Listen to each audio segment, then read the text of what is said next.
బాదాం milk. Hello అండి, అందరూ బాగున్నారా? ఈరోజు వచ్చేసి మనం బాదం మిల్క్ అయితే చేసుకుందాం. బాదం పప్పులు వచ్చేసి 25 to 30 అయితే తీసుకున్నానండి. తర్వాత 2 లీటర్స్ మిల్క్ అయితే తీసుకున్నాను. మిల్క్ అయితే స్టవ్ మీద పెట్టేసి తర్వాత నేను కస్టర్డ్ పౌడర్ని 3 to 4 స్పూన్స్ అయితే వేసుకుని కలుపుకున్నానండి. ఇదైతే ఉండలు లేకుండా బాగా మిక్స్ చేసుకోవాలి. నెక్స్ట్ బాదం పప్పులు అయితే తొక్క తీసేసి మిక్సీలో వేసుకున్నానండి. అదైతే బాగా మిక్సీ పట్టేసుకుని పాల్లో అయితే వేసేసుకోవాలి. పాలు బాగా మరిగిన తర్వాత అయితే వేసుకోవాలి మనము. అది బాగా మరగబెట్టుకోవాలండి.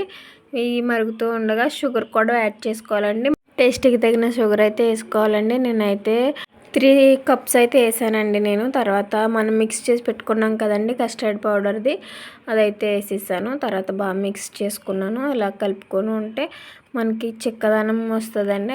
బాగా చిక్కగా అయిన తర్వాత మరీ అంత చిక్కగా కాకుండా మరీ అంత పలుచగా కాక మీడియం సైజులో అయితే ఆ స్ట్రక్చర్లో ఉండాలండి. తర్వాత ఇలాగా బాదం అండ్ కాషూతో కొంచెం అలా గార్నిష్ చేసుకుని ఇలా సర్వ్ చేసుకుంటే చాలా టేస్ట్గా ఉందండి. అందరికీ బాగా నచ్చింది. Please subscribe my channel.